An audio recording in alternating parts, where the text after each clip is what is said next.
The most common thing we find in school is children who have difficulty following lesson, right?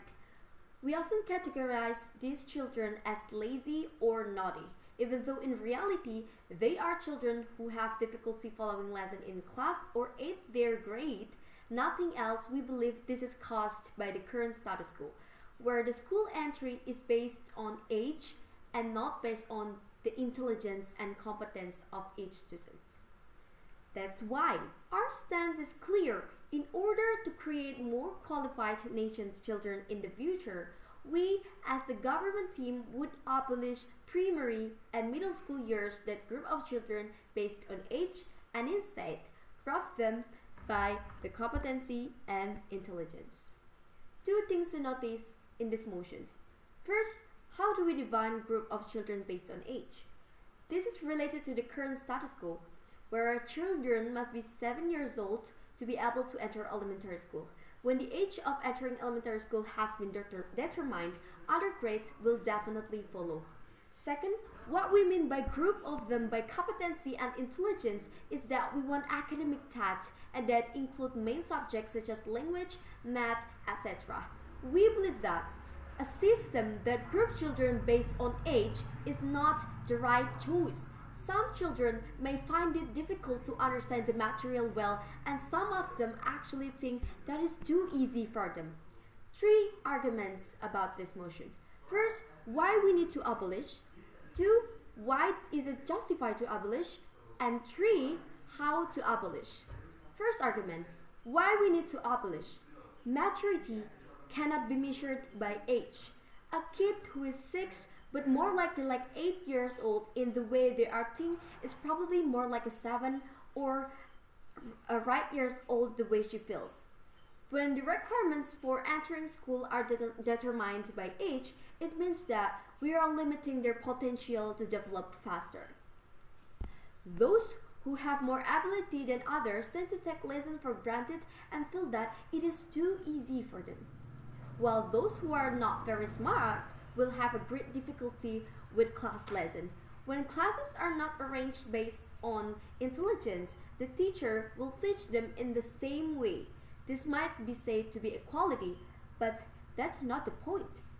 This is not equality. Equality occurs when they get their equal rights. But we're talking about school, the place where they develop their potential and abilities, especially academic abilities.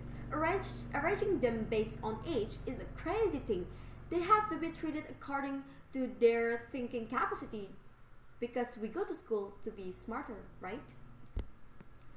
We believe that teachers do not pay more attention to all students in class. This is what makes children who have difficulty understanding lessons tend to be ignored. They only set their standard to those who are quick to respond or can be said to understand. Most teachers think that it's important that the teaching process can run smoothly no matter how many students do not understand their lessons. This isn't equality, is it? Because the intelligence of a children is not determined by their age. When we arrange them based on their intelligence and competence, smart children can maximize their potential, while less intelligent children can be paid more attention by the teachers. Second argument, why is it justified to abolish?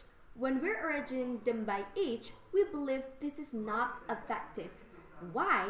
As I said before, teacher not pay attention to all students in class, and this is what makes children who have difficulty understanding lesson and tend to be ignored. What kind of lesson are we discussed today? Like mathematics, for example, this subject can be said to always harm children at school. It's like smart people need some time to understand. What about those who are not too smart? Well, teacher only set their standard to for smart children, right? This means learning becomes ineffective and violates the goals of the school. The aim of the school is for the children to be smart, but the children are not progressing because of this strange system. Third argument, and how to abolish. First, we will conduct intelligence and competency tests involving numeracy, reading, and writing for those who will enter elementary school. While for those who will enter middle school, the tests involve mathematics, physics, and chemistry, language, etc. Then, every time they move up a grade, they will be tested for intelligence and competency based on the standard set by their school. Because every school has a standard, right? Then we will group the test results into different classes. For example, a student with a rating of 1 to 13 are placed into class A and so on. We believe by arranging them based on their intelligence and competence, my model will run well because most of students can understand the lesson well and be more focused at class because their class intelligence level is the same. Academic performance will be better, and also finally we can create more qualified nation's children in the future. Even if some people will say that this is kind of discrimination, but it will ensure the reason why parents send their children to school. Yes, to be smart. Thank you, and we're proud to be government.